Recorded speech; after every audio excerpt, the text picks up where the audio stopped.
It's time for a new episode of Sit Down with the Supt. In this episode, the timeline for bringing small groups of students back for in-person learning, also the push to get teachers vaccinated sooner rather than later, and what needs to happen to get our athletes back on the field and on the court. Now your host, Craig Bernbach, and Superintendent Mike Molino. Hello and welcome to Sit Down with the Supt. I'm Craig Bernbach, the Communications Manager here at Evergreen Public Schools, and I'll be your host for Sit Down with the Supt, which is a show where Superintendent Mike Molino takes time to give you important updates and information involving EPS students, staff, and schools. And we certainly have some information to discuss as we are beginning to welcome more students back into our schools for in-person learning. On January 19th, kindergartners and first graders will be returning in small groups for full-day in-person learning. There'll be two cohorts. Group A will come in on Mondays and Thursdays. Cohort B will attend school on Tuesdays and Fridays. On the 25th, second and third graders will return under the same system, followed by the return of fourth and fifth graders on February 1st. The hope is that middle and high schoolers will be able to return to buildings starting in February and March. Of course, remote learning, that will continue for those families who chose to stay with that option. Now it's time to welcome in Superintendent Mike Molino. Mike, thank you so much for joining me. I know this is a very busy and exciting week as we get set to welcome more kids back into the buildings. We just kind of showed the timeline for the return to school. Can you tell people how you came up with that timeline? Yeah, so I guess, just before Christmas, the governor put out some new guidelines. I think it was the 16th of December. That kind of changed some of the metrics in terms of what were the kind of the guiding numbers to bring students back in person in some fashion. So we internally, we've been working on this, honestly, since last spring. Over the summer, over the fall, the conditions keep changing. So we've kind of had this idea of how we would bring students back, phasing them in K1, 2, 3, 4, 5. We just were waiting on what the guidelines would show. So we met as a leadership team in the district, kind of talked through the conversation from the perspective of the buildings, understanding that our interest is in obviously keeping everyone safe, but trying to get our students back to school as quickly and as safely as we possibly can. So we've had conversations with principals, we had internal conversations, we reached out to EEA leadership, had conversation with them before Christmas, and then through the break kind of continued with those that work around that, and ultimately settled on the plan that you shared earlier. And in that plan, we talked about the elementary school kids, coming back with set dates.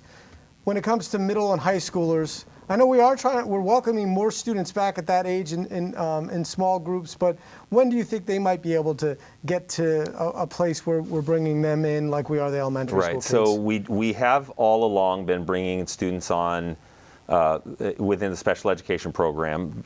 We've been bringing in students that have been identified by the student engagement teams at the middle and the high school levels. We'll continue to do that, but when you talk about bringing kids back in larger numbers, it really is when you're looking at a hybrid model. And the guidelines that came out from the governor specifically talks about middle school and high school. In middle school, the number is 350 per 100,000. Being underneath that number, and in high school it's 200 per 100,000. So when we talked about the guidelines kind of for the middle school and high school saying February, March, it really is driven a lot by where our counts are going to be and what the case numbers are going to be at that time. So what we'll likely do, like what we're doing with elementary, we will bring our staff in for 3 days of pretty intensive training in terms of the what does the learning look like for the kids when they come in? What are the safety protocols that we have in place? Make sure everyone's trained. And then when we get to the point where we get below that number, typically we'll learn on a Tuesday.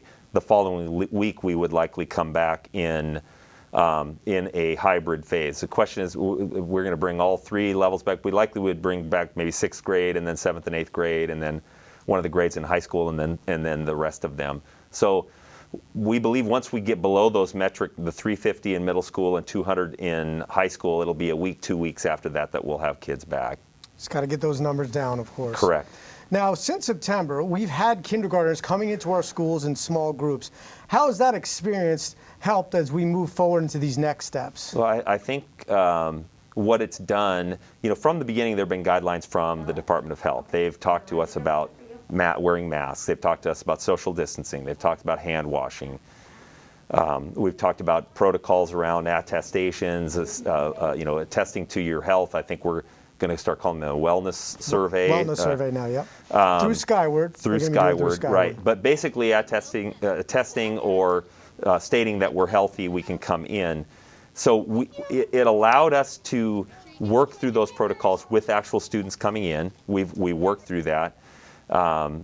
It honestly, even the student engagement team students, the students on IEPs, all of the protocols we've been able to test thoroughly and have been quite successful, actually. And I think that's a lot of the background behind the change in the metric from the governor was the studies, the science from studies that we're seeing in the state of Washington, from studies nationally, internationally, is that transmission within schools is not been seen to be a significant factor, and that the belief is that it is safe to bring students back at those numbers. So I feel fortunate that we, from September, have had kindergartners in. It's been good to be able to test the protocols, not test, but enact the protocols. But it's also been good, obviously, for our kids getting in some in-person instruction.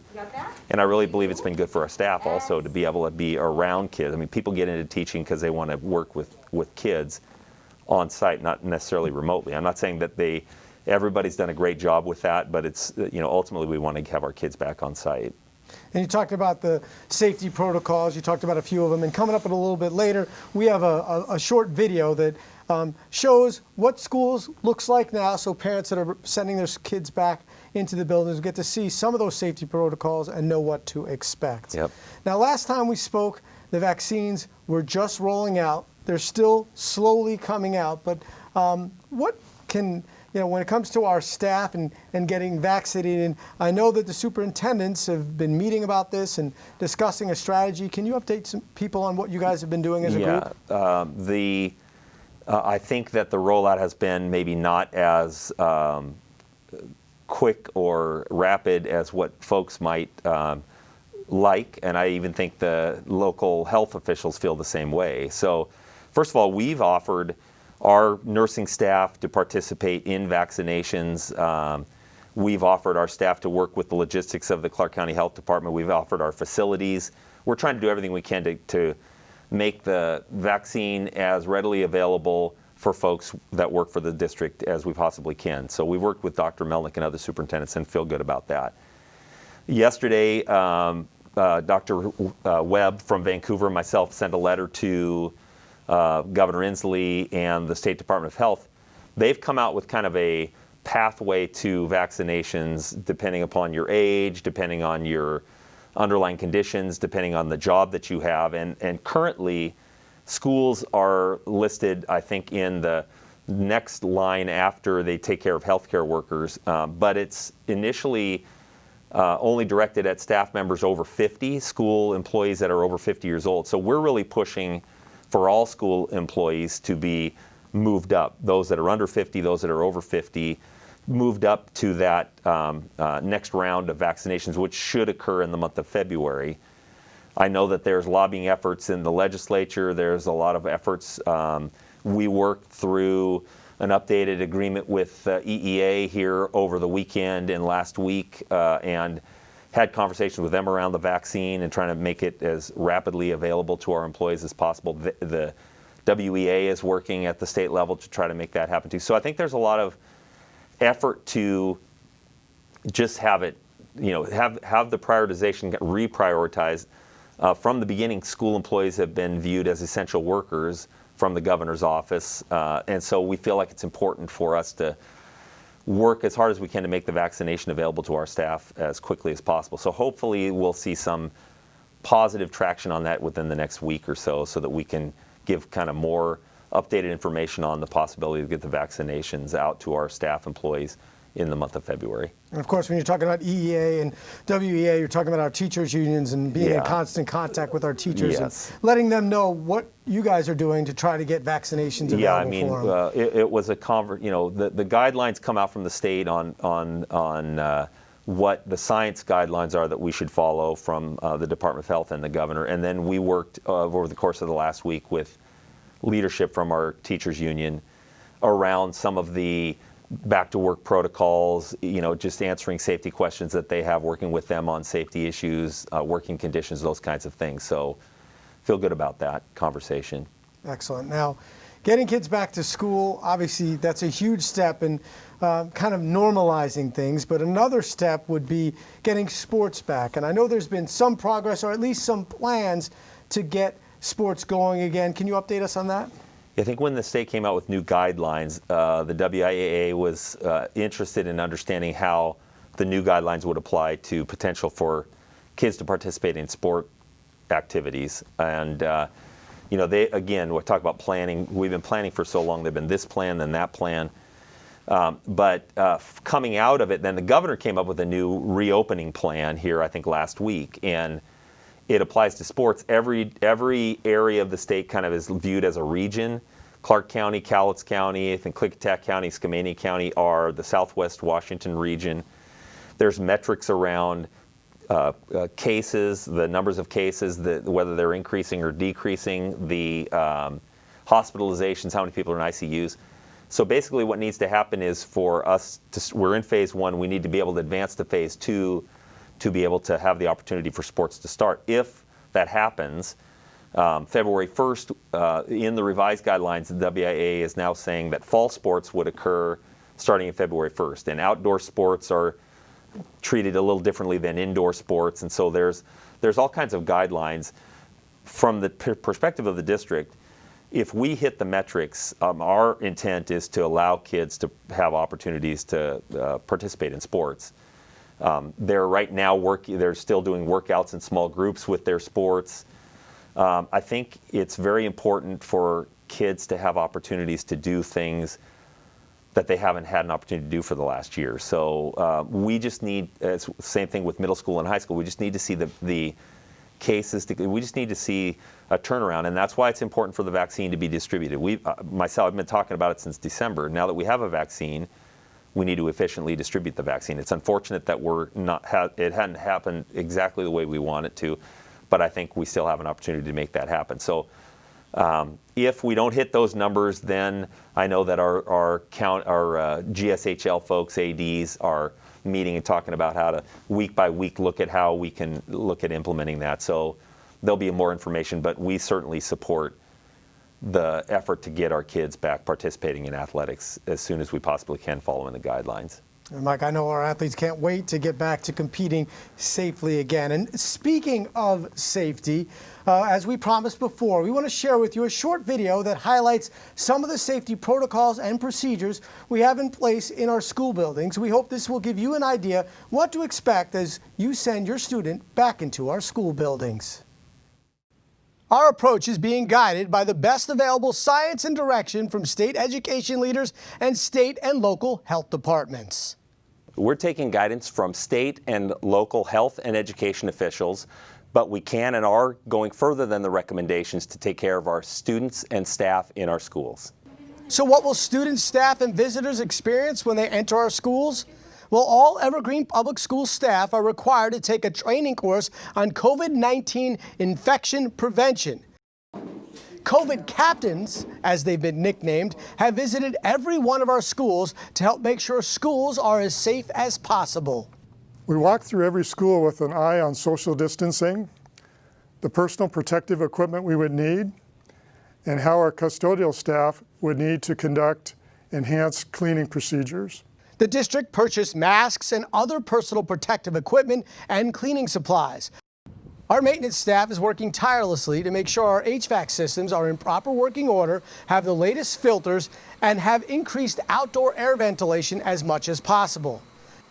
As students and staff come to school each day, they or their parents will have to submit a daily attestation through their Skyward account that they're not showing any signs of illness and have not been in close contact with someone who has a confirmed or suspected case of COVID-19 infection. Students, or whose parents don't or forget to submit the certification, will have to go through a health screening, including a temperature check, completed by a school employee. If students pass the health screening, they will be allowed to return to class, but only after their parent or guardian has been contacted. So what will it be like when students enter school? Of course, any person entering an Evergreen Public Schools facilities building is required to correctly wear a face covering that is consistent with health department rules, over the mouth and over the nose. In front offices and other student interaction offices, there are plexiglass barriers like you may have seen at your local grocery store. In all of our schools, from classrooms to auditoriums and more, there will be social distancing requirements, keeping students and staff 6 feet apart. Our analysis has shown that 12 to 15 students can sit 6 feet apart and still meet social distancing guidelines in most of our classrooms. For students who must meet with specialists or who have one-on-one aides, social distancing will be maintained as much as possible, depending on the student's specific physical or learning needs. Our custodial contractor, ABM, is using a comprehensive cleaning program using approved but less toxic products to help control the spread of COVID-19. In addition to the normal cleaning routine, ABM will perform enhanced cleaning on common high-touch surfaces like doorknobs, light switches, and handrails. Teachers will limit the use of shared hands-on teaching materials, and classrooms will have disinfecting wipes available for the occasional cleaning of manipulatives, toys, and equipment. Keep in mind that some shared equipment, like computer lab keyboards, musical instruments, or cameras, can be damaged by cleaning solutions. In those instances, students will need to follow a hand-washing strategy before they use that equipment, which is always, of course, a good idea. When it comes to recess, students will need to wear masks while they play outside and maintain social distancing. There will be playground monitors, helping make sure kids are playing as safely as possible. Students will be asked to wash their hands or use hand sanitizer after being outside on the playground. When it comes to meals, our food service provider, Chartwells, will be preparing prepackaged grab-and-go breakfast and lunch that elementary school students will eat in their classrooms. Middle and high school students will have a variety of locations available to eat their meals depending on the school. Of course, students will be allowed to remove their masks to eat, but must keep them on while packing and unpacking their meals and must maintain social distancing during their meal times. Each school has a designated social distancing team, typically led by the school principal. Our job is going to be to make sure that students and staff follow the guidelines. Social distancing, proper use of face coverings, frequent hand washing, proper cleaning procedures, and traffic flow. Basically, how do we get students and staff safely in and out of our buildings? We also want to mention that there are updated procedures for getting students safely to and from school. Since the spring, we've been working with transportation experts to develop new policies and procedures to enhance the safety for all our students on our school buses. That means, again, that masks will be worn properly on buses, enhanced cleaning procedures for buses, and assigned seating arrangements will fit with social distancing requirements. A big question on everyone's mind is what happens if a student or staff member is exposed to the coronavirus at school or outside of school. We have thorough quarantine and screening protocols spelled out in guidelines that were prepared in consultation with our district health staff and the state and local health departments. These guidelines cover the length of time a student or staff member must quarantine away from school if they are positive, have been exposed, or are showing symptoms, contact tracing procedures, and how we will notify other students or staff members who are considered a close contact according to public health guidelines. Now, Mike, of course, this isn't all that we're doing to prepare our schools and stay safe, but so many staff members have been involved in this process. Yeah, I think back to March 13th of 2020 when the word came out that we were closing, and I don't think anybody expected us to be on the journey that we've been on for the last 10 months. And there are so many people that have worked so hard, from creating the remote learning to creating the potential, how are we going to respond to the safety protocols that are out, to the staff then that have had to, our teachers, our bus drivers who from the beginning were delivering meals, it's really amazing the efforts that the district has undergone to try to make this as positive and hopeful as we possibly can. So I can't thank the staff members in our district enough for all the work that's occurred, and honestly, the staff members that have shown up from day one and have been here throughout, working hard, facing the same uncertainties that everybody faces, but showing up every day and doing what everybody could for the students of our district, which is wonderful. And speaking of the students, I want to make sure that we remind parents that while we're bringing kids in, the option for remote learning is still available. Our buildings are reaching out to families right now, verifying, do you want to have your student come in? Do you want to have your student remain at home? So we still, again, we talk about safety, we still offer the option for families that are interested in remote learning through the rest of the year. That's always still there. So it's been quite a ride. I said this to our, when we were kind of negotiating with our union, I'm really looking forward to the fall when we can open in a normal situation. Hopefully, I believe we will be able to in the fall. I didn't say it maybe that way, maybe a little differently, but basically we're just really looking forward to things getting back to normal in the fall. The district has done an amazing job in a very difficult situation, and I appreciate all the work that people have put in. And Mike, as always, we appreciate you taking the time to sit down with us and answer these questions. And of course, we want you to stay connected with us. Please follow us on social media. Here's where to find us. On Facebook, you'll find us at facebook.com/evergreenps. On Instagram, it's evergreen_public_schools. On Twitter, follow us at twitter.com/evergreenps. Our YouTube channel is youtube.com/Evergreen School District. Be sure to hit that subscribe button. And on LinkedIn, you'll find us at linkedin.com/school/Evergreen PS.